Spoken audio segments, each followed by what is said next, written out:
Tetapi karena angka 300 miliar ini digunakan ini 3 bulan, saya kira terlalu riskan. 3 bulan pembiayaan APBD ini 300 miliar, apa-apa saja akan digunakan. Bung Alex sendiri saja, teman-teman akademisi tadi bicara seperti itu. Apalagi masyarakat awam.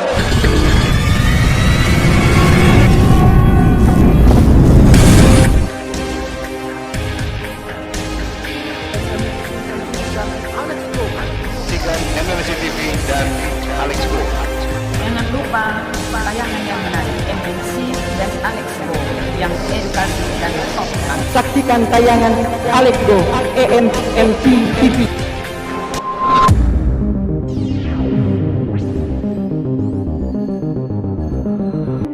Hey, what's going on, guys? APBDP 2020 belum disahkan. Hengki Kawalo, kelalaian dari pemerintah kota, bukan dari DPRD Manado. Legislatur Manado 3 periode ini dikenal ceplos-ceplos. Ia kritis dan lantang menyuarakan apa yang menurutnya tak sesuai aturan.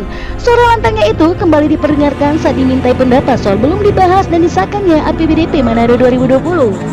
Kelalaian bukan dari DPRD Manado, tapi pemerintahan kota. Jadi masyarakat jangan salah paham, ujar pemilik nama Hengki Kawalo ini dalam wawancara eksklusif dengan Alex Go dan MMC TV di pinggiran pantai Manado. Personil fraksi PDIP Manado ini menyebut draft KUA PPAA Manado baru masuk Jumat 25 September 2020. Karena baru masuk, menurut dia tentu tak bisa langsung disahkan. Ia juga tak setuju dengan upaya pemerintah kota Manado mengajukan pinjaman untuk program pemulihan ekonomi nasional atau PEN sebesar 300 miliar dari PT SMI.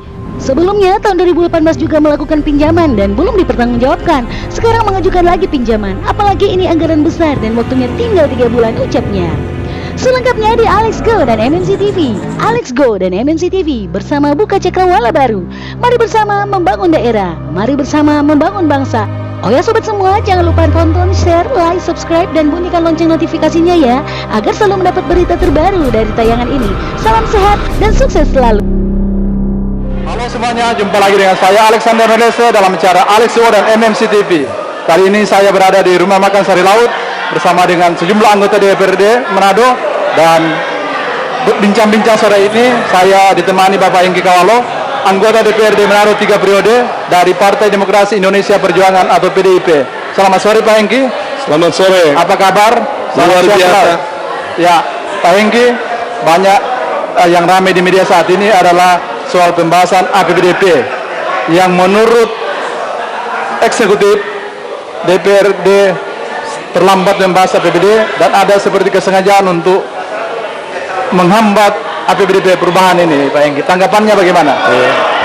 Sebagai anggota DPRD tentu saya harus menyampaikan di forum ini bahwa apa yang menjadi persoalan yang dikhawatirkan oleh banyak masyarakat dan pemerintah sendiri yang seakan-akan memojokkan DPRD. DPRD ini kan lembaga politik, jadi sah-sah saja ada orang yang menanggapi miring.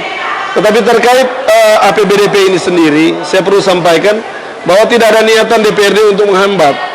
Ada mekanisme dalam DPRD, dalam rangka penerimaan surat, bahkan pembahasan agenda-agenda yang dalam. Ingat, kita belum pernah badan musyawarakan, karena semua agenda di DPRD harus di badan musyawarakan. Sedangkan badan musyawarah saja belum mengagendakan ini. Yang kedua, ada hal yang perlu disikapi bahwa pemerintah yang terlambat memasukkan, karena ada rentan waktu ketika dimasukkan ada 7 hari. Saya mendapat informasi yang paling akhir dari Ibu Ketua DPRD bahwa surat masuk dari pemerintah kota itu per hari Jumat. Hari Jumat tanggal 25 kalau tidak keliru. 25 September. Artinya kalau ditarik ulur dengan aturan masih ada waktu bagi DPRD untuk membahas itu per tanggal 20, 1 minggu dari itu, 7 hari. Oleh sebab itu, apa yang dikhawatirkan oleh pemerintah dan masyarakat sebagian yang seakan-akan memojokkan DPRD tidak beralasan. Di dalamnya tentu Ketua DPRD sebagai pimpinan DPRD harus mengagendakan ini sendiri. Dari rapat badan musyawarah, agenda-agenda selanjutnya nanti diputuskan ketika paripurna tahap 1, penyampaian daripada wali kota. Jadi ada keterlambatan pemasukan berkas. Ya. Berarti ini juga dari pemerintah kota sebenarnya, Pak Hengki. Bukan kelalaian DPRD. Ya, kelalaian kan bukan DPRD. Yang lalai adalah pemerintah kota. Apalagi di DPRD sendiri ada banyak agenda. Ingat, ada perda usulan eksekutif 2 yang kami bahas. Iya. Perda minuman beralkohol dan ranperda minuman beralkohol dan ranperda pemakaman umum. Ini agenda penting yang diusulkan oleh eksekutif karena ini sudah masuk program legislasi dan sudah diagendakan di DPRD dan kami bahas. Kalau kami tidak punya niatan membahas itu, masyarakat akan menilai kualitas dan kerja-kerja DPRD patut dipertanyakan. Tetapi karena ada dua agenda itu dan Ketua DPRD mendorong supaya Pansus segera menyelesaikan ranperda ini dan kami sementara mengebut ini. Persoalannya ketika ada surat masuk dari pemerintah kota terkait APBD perubahan, ini juga jadi agenda yang menjadi perhatian kami. Persoalannya adalah karena agenda-agenda ini harus dibareng musyawarahkan dulu, maka Ibu Ketua sudah mendorong supaya segera kita melakukan rapat. Tadi ada rapat pimpinan fraksi dan kita sudah putuskan menyelesaikan dulu yang namanya agenda-agenda DPRD yang lain karena ini penting. Tapi ini sudah di posisi akhir September ya. Artinya kita sudah memasuk di Oktober ini. Tenggang waktu yang sangat sempit. Masih memungkinkan tidak ini untuk kemudian membahas APBD lalu mengesahkan ini APBD perubahan? Saya kira ini kan tergantung niatan. Ya. Kalau selama itu tidak cacat formal, tidak cacat aturan, kita akan kebut. Persoalannya juga membahas APBD di tahun politik ini sangat sulit, sangat dilematis. Ada orang bicara bahwa APBD perubahan itu penting bagi banyak orang. Tapi di sisi yang lain, kami melihat bahwa jangan sampai ada muatan-muatan politis di dalam. Ingat yang kita bahas agenda-agenda rakyat.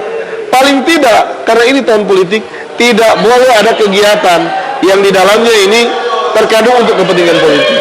Bisa dikonkretkan ini muatan-muatan politik atau muatan-muatan apa ini Pak Hengki? Ingat, di APBD dari Induk ada banyak kegiatan-kegiatan yang sampai hari ini dipertanyakan oleh DPRD. Ya. Bantuan lansia, bantuan-bantuan yang sifatnya untuk kesannya untuk kesejahteraan rakyat. Kami tidak melarang itu. Tapi ada banyak keluhan masyarakat yang sampai hari ini tidak mendapatkan bantuan. Yang sudah 60 tahun plus tidak dapat bantuan. Bantuan lansia apalagi nih yang ada kegiatan-kegiatan dalam penanganan COVID. Pasca COVID ini kan kita harus tahu bahwa ada kegiatan anggaran yang dibiayai oleh APBD. Ada pergeseran anggaran yang dilakukan. Ada banyak, bahkan DPRD sendiri merelakan kalau ada agenda-agenda DPRD dikesampingkan dulu untuk kegiatan COVID. Dan ini sudah kami lakukan. Dan ini niatan DPRD. Banyak teman-teman Pak Hengki di DPRD Manado ini menjawab juga soal pergeseran anggaran COVID ini. Belum dipertanggungjawabkan dari pemerintah Kota Manado. Haruskah ini dipertanggungjawabkan? Iya, logikanya harus seperti itu. Amanat Undang-Undang 23 bicara pemerintah daerah adalah eksekutif dan legislatif. Paling tidak DPRD harus mendapat penjelasan. Saya dapat informasi teman-teman di komisi dengan mitra kerja minta mana kegiatan dan anggarannya, by name, by address, tapi tidak diserahkan. Ini kan jadi pertanyaan. Harus kita awasi. Persoalannya political will kepala daerah. Di SKPD kan kepenangan tangan dari pemerintah kota, dari Pak Wali Kota, menyampaikan ke DPRD, ini loh kegiatan-kegiatan kami. Ini yang kami beri. Sehingga tidak ada rahasia lagi. Ketika ada masyarakat bertanya, karena sama-sama penyelenggara pemerintah, kami akan memberikan penjelasan. Karena logika yang terjadi di masyarakat hari ini, banyak masyarakat yang mempertanyakan, kenapa mereka mendapat bantuan, kami tidak. Apa ada standar ganda di pemerintah? Kan harus sama rata. Ataukah karena ini tidak mendukung ini tidak mendukung ini, dan ini mendukung ini yang dapat? Ada tidak indikasi boleh. ke sana ini? Ada indikasi. Dan banyak kami punya data-data? Kami punya data. Kalau bicara data, kami punya data. Dan data ini akan kami buktikan kepada masyarakat bahwa kalau pemerintah berlaku tidak adil, maka ini cacat formil. Artinya pemerintah tidak mengedepankan kebersamaan dalam rangka membangun Kota Manado. Nah, kembali ke konteks APBD perubahan itu. Justru kan itu juga Pak Hengki mencurigai ada muatan-muatan karena itu, ada pilih-pilih kasih di situ. Oleh sebab itu, kalau APBD agak terhambat, ini juga salah satu faktor kenapa DPRD menyikapi ini dengan serius. Karena angka-angka yang tertuang dalam APBD nanti akan kita seriusi. Persoalannya, apakah ini pro rakyat atau tidak, nanti kita bicara ketika dalam pembahasan. Apalagi Bung Alex, kami dapat informasi pemerintah melakukan pinjaman 300 miliar kepada pemerintah pusat, SMI. Ini yang sangat luar biasa dan spektakuler. Kami DPRD bangga kalau ada inisiatif pemerintah untuk melakukan percepatan pembangunan ekonomi kita, pemulihan ekonomi. Karena apa? Pasca COVID kita terganggu ekonomi kita. Tetapi paling tidak ke DPRD harus menyampaikan Apa-apa yang akan kami gunakan. 300 miliar ini angkanya untuk ini. Ingat, tahun 2018 ada pinjaman kurang lebih 200 miliar di SMI. 2018. Ini juga belum dipertanggungjawabkan. Kami minta data. Mana pinjaman itu? Digunakan untuk apa? 100 miliar ini angkanya untuk ini. Ingat, tahun 2018 ada pinjaman kurang lebih 200 miliar di SMI. 2018. Ini juga belum dipertanggungjawabkan. Kami minta data. Mana pinjaman itu? Digunakan untuk apa? Paling tidak, ketika ada tambahan pinjaman, ingat ini ada konsekuensi loh. Bahwa setiap tahun kita harus bayar bunga ke pemerintah pusat. Saya tidak ingin tahun politik ini, ketika ada pemerintah yang meminjam angka yang begitu besar, dia meninggalkan utang dan ini akan dibayar oleh pemerintah yang berikut. Ini saya potong dulu sedikit Pak Hengki. Apa karena APBD perubahan ini yang belum dibahas sampai kemudian pemerintah kota mau meminjam 300 miliar atau memang sudah diagendakan ini? Saya agak mundur sedikit. Ya. Ingat PP 43 tahun 2020 di pasal 15B bicara bahwa pinjaman ke pemerintah pusat, pinjaman pemerintah daerah itu harus diberitahukan 5 hari sebelum pinjaman itu. Surat pinjaman itu. Tidak pernah saya bertanya kepada pimpinan DPRD, apakah ada pemberitahuan dari pemerintah daerah terkait pinjaman? Tidak. Sekarang ada pemberitahuan sudah meminjam. Ini ironi. Ini tidak masuk di akal. Dan angka ini bukan angka kecil. 300 miliar itu besar sekali. Dan DPRD patut mempertanyakan itu. Oleh sebab itu ini juga salah satu poin yang menghambat sehingga kami DPRD sementara berkomunikasi. Kami punya channel secara politik di pusat. Paling tidak kami melihat apakah ini tidak keliru. Apakah dalam rangka percepatan pemulihan ekonomi Kota Manado, hal-hal ini patut kita dorong. Sekali lagi, tidak ada niat DPRD untuk menghambat. Pimpinan DPRD juga punya niatan yang tulus. Kalau ini menyangkut kepentingan masyarakat.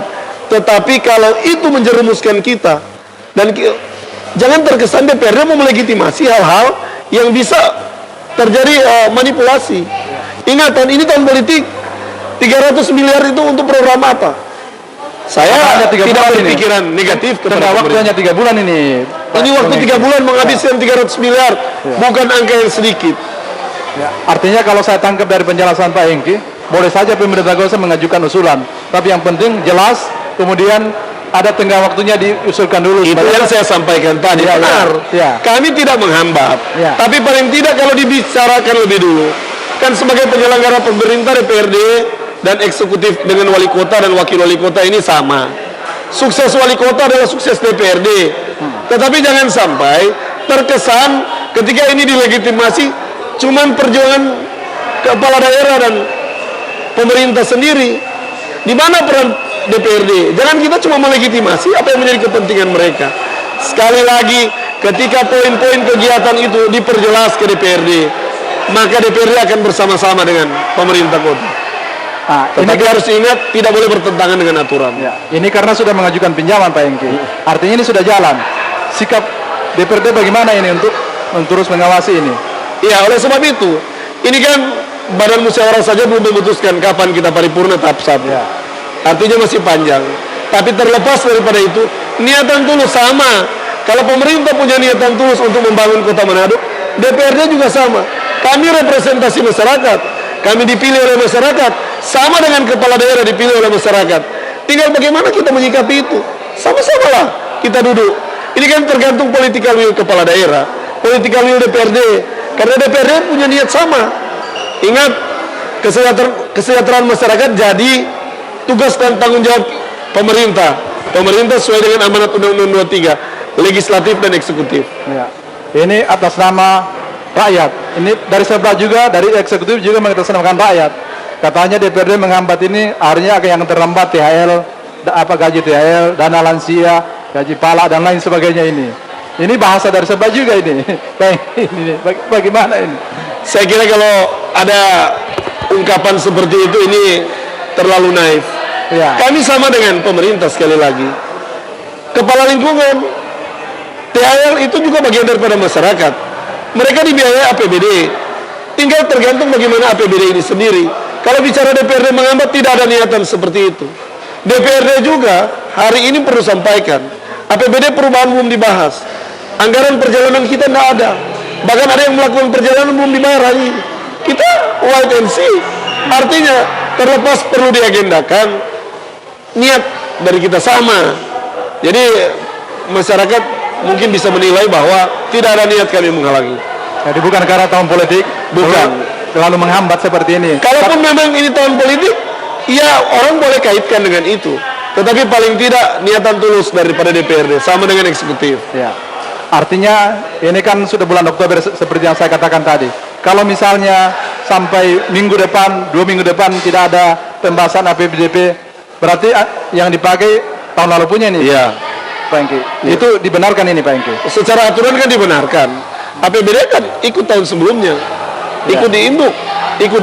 Ya. Paling tidak ada yang akan terhambat. Kegiatan APBD tetap berjalan.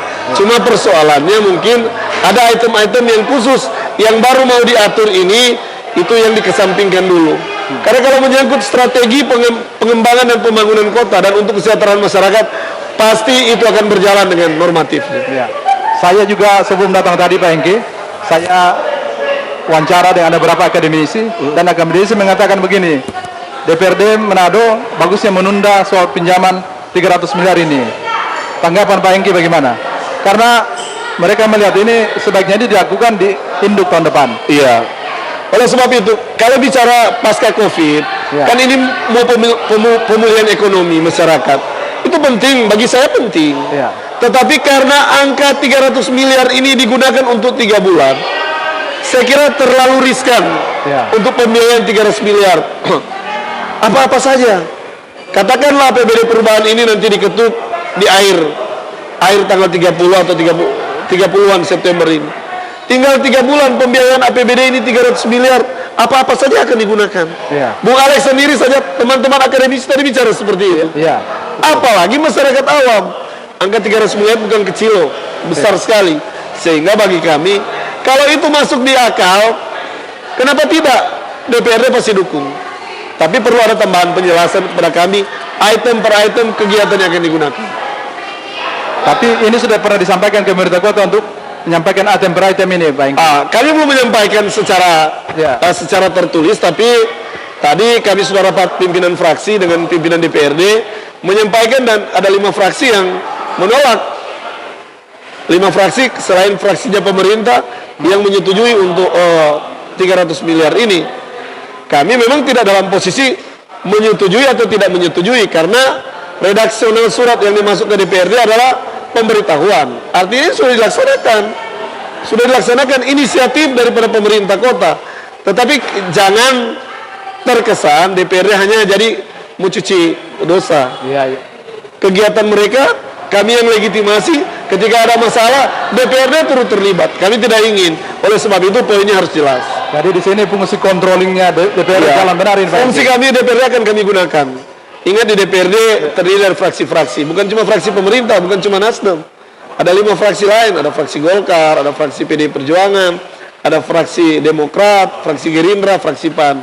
Dan kami sudah rapat pimpinan fraksi tadi menyampaikan, dan poin-poin ini kami akan menyurat kepada pemerintah lewat sementara konsideran surat, kalau tidak keliru sementara disusun.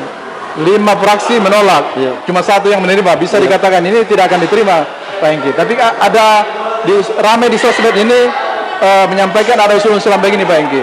Kalau tidak diterima, keluarkan aja perwal untuk pelaksanaan ini. Saya kira selama itu sah, silakan saja. Tapi paling tidak fungsi kontrol kami kepada pemerintah jalan, fungsi keuangan kami jalan, karena kami tidak ingin sekali lagi nanti di belakang hari ini bermasalah secara hukum. Ingat, 300 miliar bukan angka kecil. Ini yang saya dorong dari tadi. Kenapa? Paling tidak ada pemberitahuan jelas. Ini untuk ini untuk ini, supaya kami tahu. Satu lagi yang saya mau tanya nih, Pak Engki. Ini kita mulai penanganan COVID itu dari bulan Maret. Ini sudah posisi di bulan September. Tapi pemerintah Kota Manado katanya baru gencar-gencarnya ini membentuk Satgas COVID sampai lingkungan di bulan-bulan ini. Tanggapannya gimana, Pak Engki? Saya kira saya kembali kepada Bung Alex. Kalau ini baru dilakukan, ada apa sebenarnya? Di saat ini tahun politik. Tahun politik ini kan ada banyak argumentasi, ada banyak tanggapan, ada banyak interpretasi dari orang. Sehingga saya mau sampaikan, Kalau ada niatan pemerintah kota, saya dukung. Tetapi terkait Satgas Covid ini patut dipertanyakan. Satu lingkungan 5 orang dibiayai APBD. Apakah ini tidak menghambur-hamburkan anggaran APBD? Ingat, kita banyak THL. Kalau bicara THL, oke lah. Karena mereka existing dari awal ada. Tapi tiba-tiba ada yang namanya Satgas Covid, patut dipertanyakan.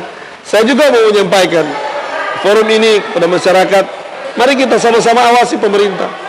DPRD ada di dalam sistem, masyarakat ada di luar sistem.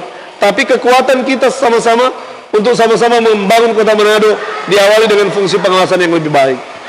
Sesi terakhir Pak Hengki, silakan sampaikan pandangan ke masyarakat agar mereka tidak salah paham soal kesengajaan DPRD Manado, katanya sengaja menghambat APBD perubahan dan sengaja untuk menolak pinjaman 300 miliar. Silakan Pak Hengki. Iya, kepada seluruh masyarakat Kota Manado saya ingin menyampaikan bahwa kalau ada tanggapan, ada pandangan kepada DPRD yang seakan-akan DPRD ingin memojokkan pemerintah dan menghambat APBD perubahan 2020 ini, dengan niat hati yang tulus, kami sama penyelenggara pemerintah sesuai amanat Undang-Undang 23. Tidak ada niat kami menghambat, tapi kami mengkritisi ini. Kami sangat hati-hati. Di dalamnya ada pinjaman 300 miliar pemerintah kota ke pemerintah pusat SMI. Ini angka yang besar. Kami khawatir jangan sampai kami melegitimasi hal-hal yang bertentangan dengan aturan. Ingat, yang kami butuh adalah penjelasan daripada pemerintah kegiatan-kegiatan yang akan dilaksanakan dengan angka-angka dalam APBD ini. Tapi kalau ini tidak disampaikan, maka sangat disayangkan. Kami mohon maaf dan saya percaya masyarakat bisa menerima ini, karena pasca Covid ini kita harus sama-sama bangkit untuk menumbuh kembangkan ekonomi masyarakat, mendorong terciptanya kesejahteraan masyarakat. Dan yang paling akhir, mari orang jaga sama-sama kesehatan. Ingat, Covid-19 ini musuh orang semua. Jadi sebagai orang Manado, jangan lupa pakai masker, rajin cuci tangan, dan kalau ada perlu kegiatan di luar, tinggal di rumah. Terima kasih. Itulah pesan-pesan yang disampaikan oleh Pak Hengki Kawalo, DPRD Manado 3 periode. Saya tidak mau mengulang pesan-pesan, tapi satu yang menarik, bahwa Pak Hengki mengatakan sama-sama kita dalam konteks membangun Kota Manado dan mesejahterakan masyarakat. Dari Rumah Makan Sari Laut, saya Alexander Merese, CEO Indo Berita dan MCTV, menyampaikan terima kasih kepada Pak Hengki, dan mari kita tetap berkarya, terus bersemangat melakukan karya-karya inovatif untuk kemajuan daerah dan untuk kemajuan bangsa. Salam sehat Pak Hengki, sukses selalu.